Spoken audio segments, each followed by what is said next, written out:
Olá, alunos do terceiro ano. Essa é a nossa primeira aula da parte inicial da apostila de vocês, que fala sobre as evidências da evolução. Bom, desde que a vida surgiu no planeta, ela vem passando por grandes mudanças, grandes alterações, vem passando por um processo evolutivo que a gente chama. E são várias as evidências que comprovam que essas mudanças de fato ocorreram e estão ocorrendo. Porém, nem sempre, não foi sempre que se acreditou que os seres vivos estavam em constante mudança, que estavam evoluindo, tá?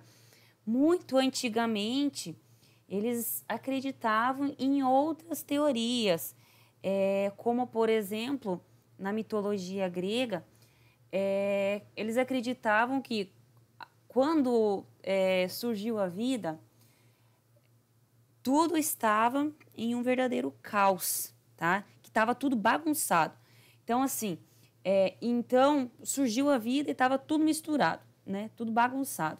Então, a natureza e Deus organizaram o que estava bagunçado e separaram a terra, a água, o ar e depois criaram o ser humano. Então, essa era uma teoria que era acreditada, que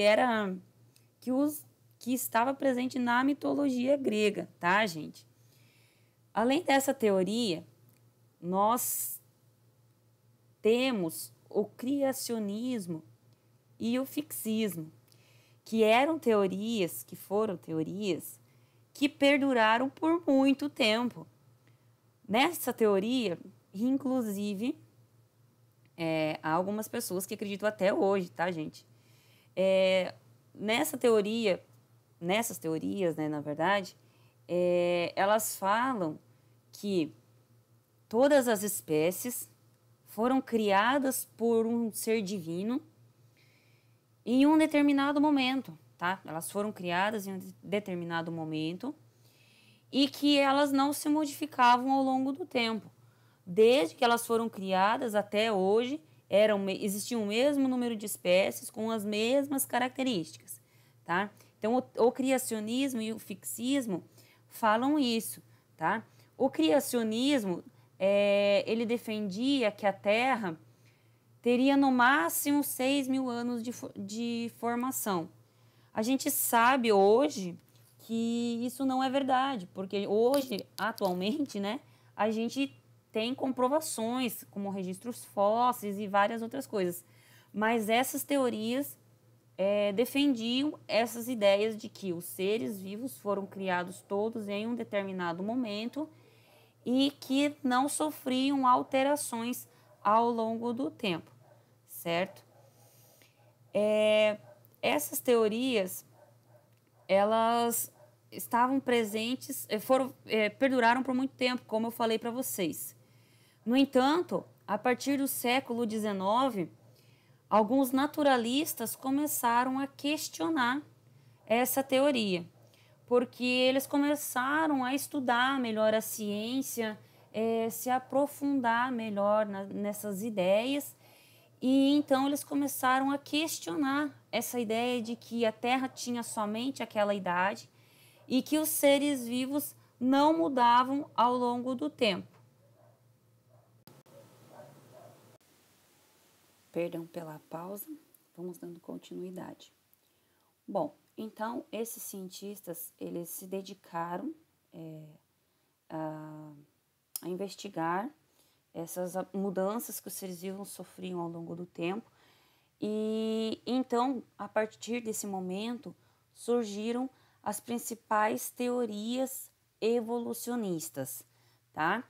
Agora, a gente vai ver com mais detalhes quais seriam as principais teorias evolucionistas, tá?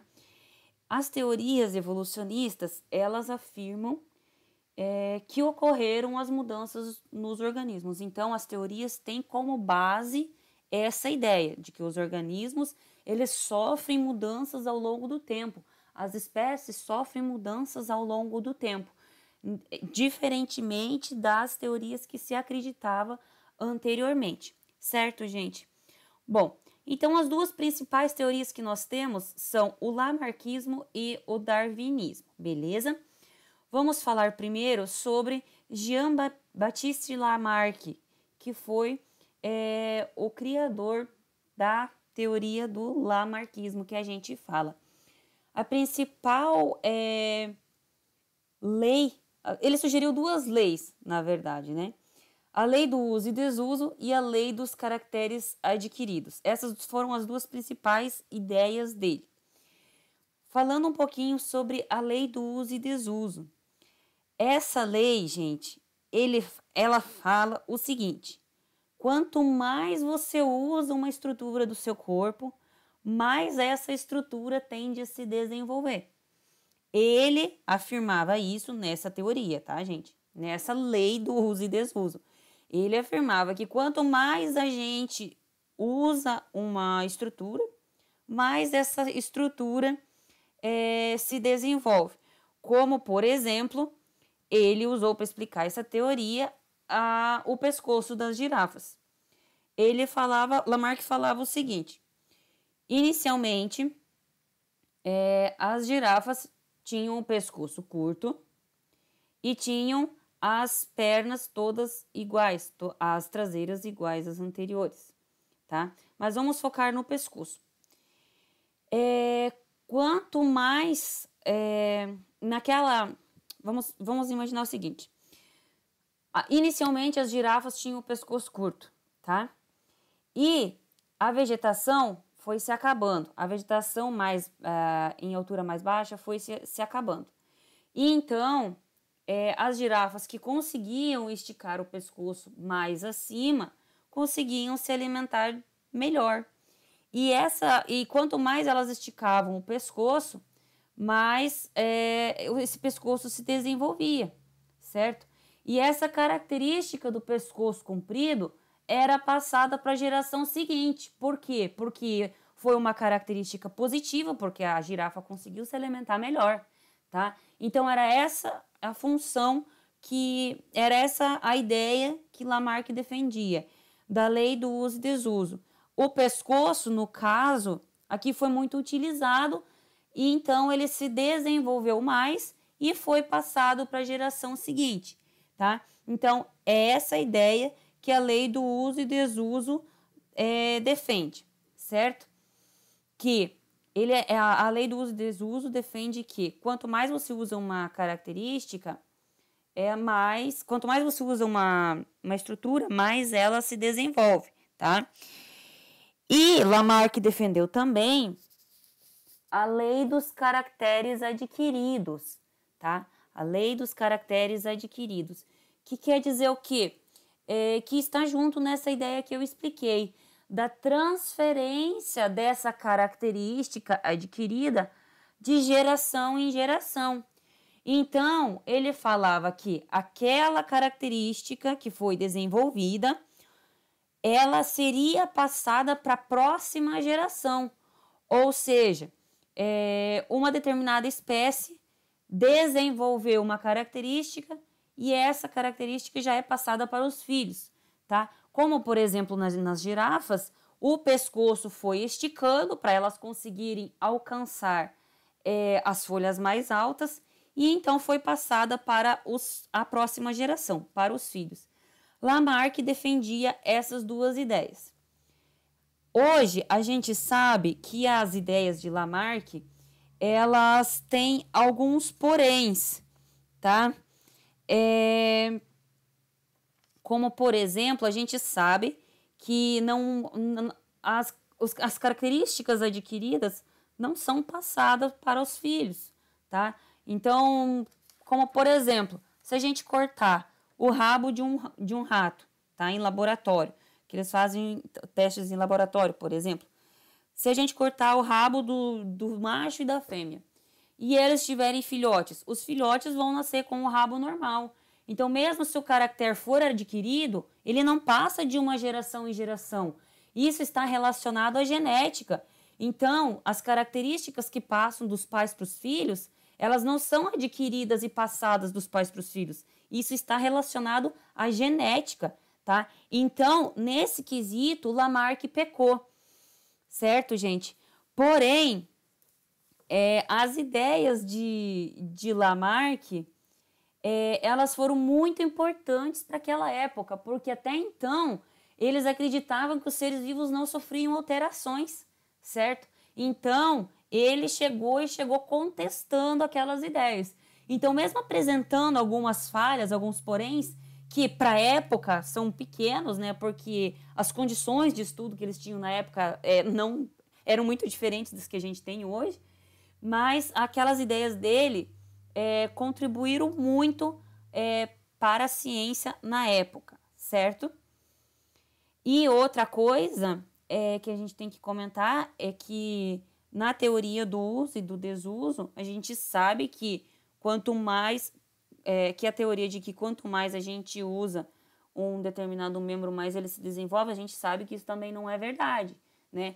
Com o passar de milhares de anos, se uma característica for positiva para uma determinada espécie, ela pode vir a se implementar, mas não que uma determinada geração vai adquirir uma característica com base em uso e desuso, se ela está sendo ou não utilizada. A gente sabe que isso também não é verdade. Então, nesses dois pontos, Lamarck falhou, mas ele contribuiu muito para a ciência naquela época, certo? Depois da teoria do lamarquismo, nós temos o darwinismo, que foi criado por Charles Darwin, que é o cara da ciência, né?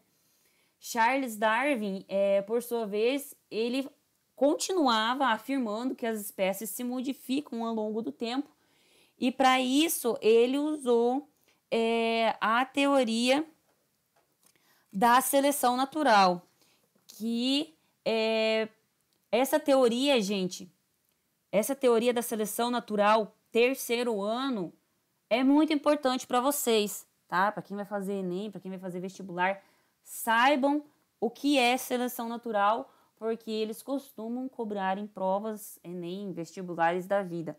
A seleção natural, gente, ela diz que o meio atua como um selecionador de características, tá?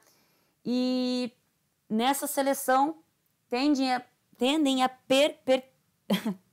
perpetuar os organismos mais aptos e os quais vão sobreviver ao local, tá?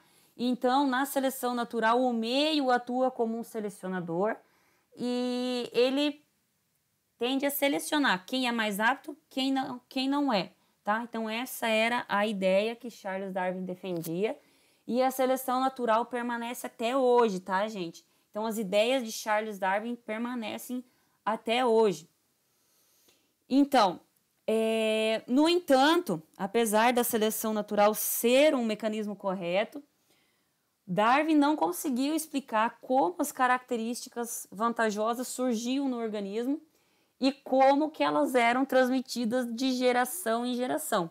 Então, ele afirmava que os seres vivos sofriam mudanças ao longo do tempo, porém, ele não conseguiu, naquela época, comprovar como que essas características eram transmitidas de geração em geração. E ele não conseguiu comprovar isso porque na época não existia a genética, não existiam estudos genéticos, não existia essa tecnologia. Então, por isso que ele não conseguiu comprovar as ideias dele, por isso que ele foi muito contestado na época. Mas as ideias de Charles Darwin estão corretas, tá? Depois do darwinismo surgiu o neodarwinismo, que nada mais foi do que o surgimento da genética. E então, vários pesquisadores começaram a verificar os estudos de Charles Darwin, viram que eles estavam corretos e apoiaram ele.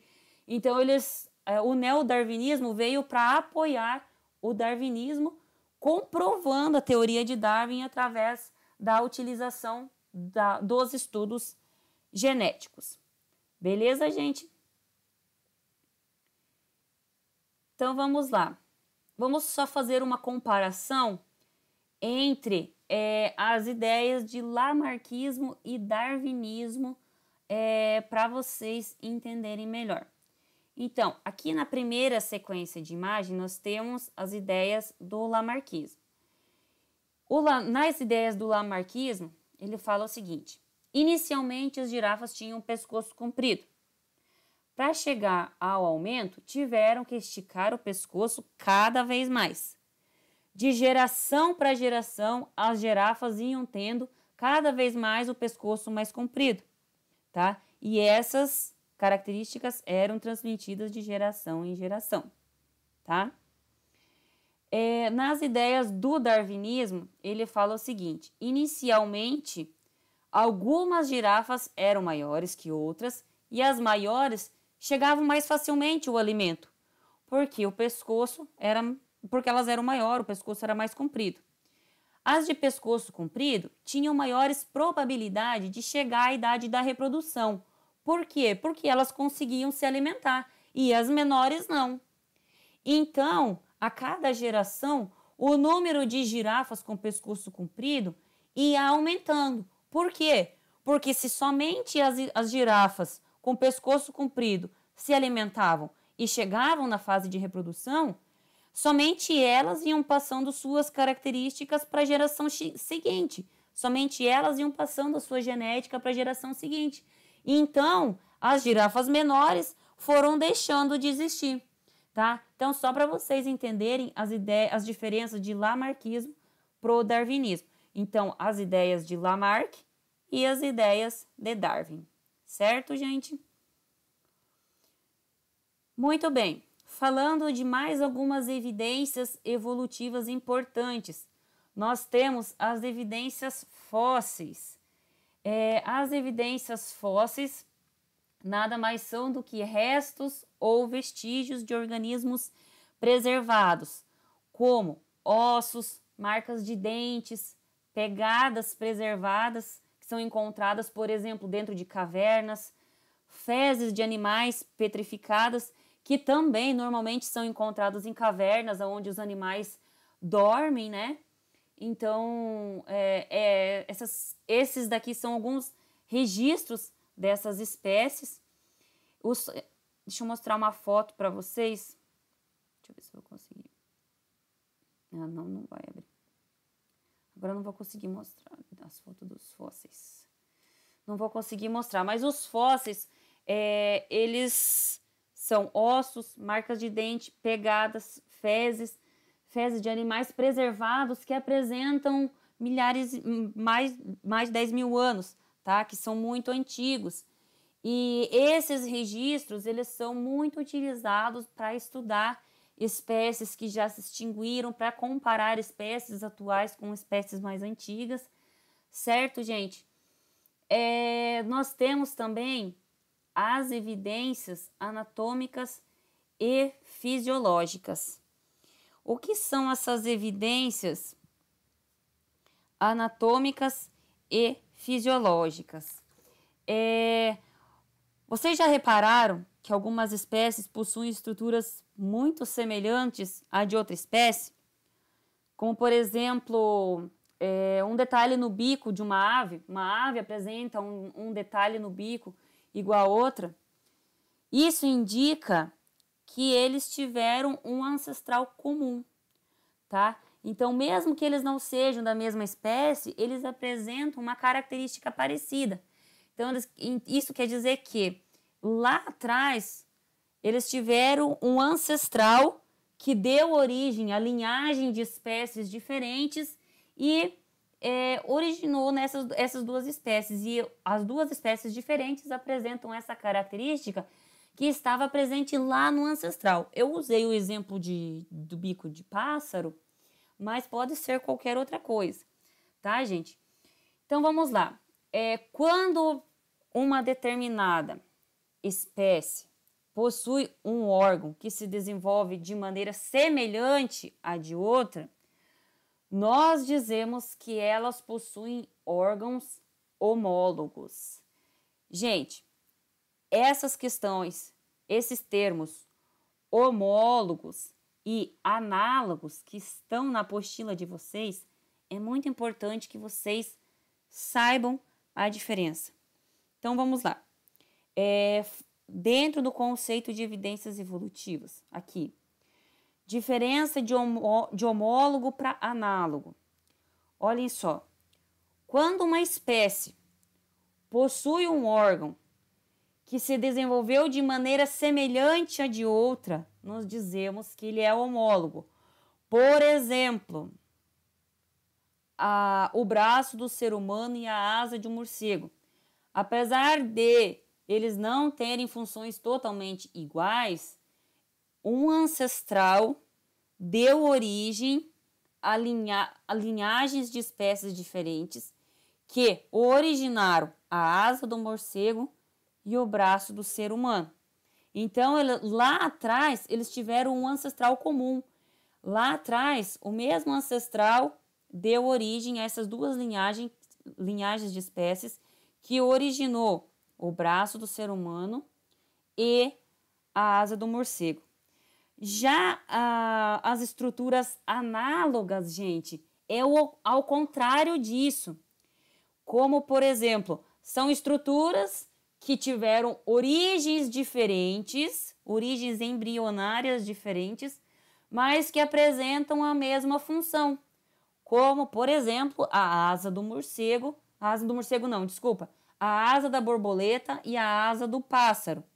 Elas apresentam a função de voo, porém, eles não tiveram o mesmo ancestral, eles tiveram origem embrionárias diferentes, tá? Então, só para revisar, órgãos homólogos, mesma origem embrionária e funções não necessariamente iguais, podem ter funções semelhantes, tá? Mas não necessariamente, mas tiveram a mesma origem embrionária. Já os órgãos análogos não tiveram a mesma origem embrionária, porém apresentam a mesma função. Por exemplo, as asas das borboletas e as asas dos pássaros. Falando um pouquinho sobre os órgãos vestigiais. Os órgãos vestigiais, eles também estão presentes no processo evolutivo, tá? E eles podem ser definidos como estruturas atrofiadas que possuem uma função pouco expressiva, ou seja, não possuem função nenhuma, como, por exemplo, os apêndices no ser humano, que a gente não sabe por que eles estão ali, mas eles existem. Provavelmente, lá no passado, eles tiveram alguma função, certo? Nós temos ainda as evidências celulares e moleculares, que quando a gente analisa as células, é possível perceber que as espécies são bastante parecidas, são bastante semelhantes entre si. A semelhança é tão grande entre o código genético que o DNA e o RNA eles possuem apenas 4 bases, e essas bases são responsáveis pelas características de todos os seres vivos. Então, até nas células a gente apresenta essas evidências evolutivas, tá, gente? Bom, essa aula eu estou encerrando, perdão pelas falhas aqui no vídeo, perdão pelos erros que vocês encontrarem. Estou disponível para tirar dúvidas e espero que essa aula ajude vocês a resolver as atividades. Até a nossa próxima aula.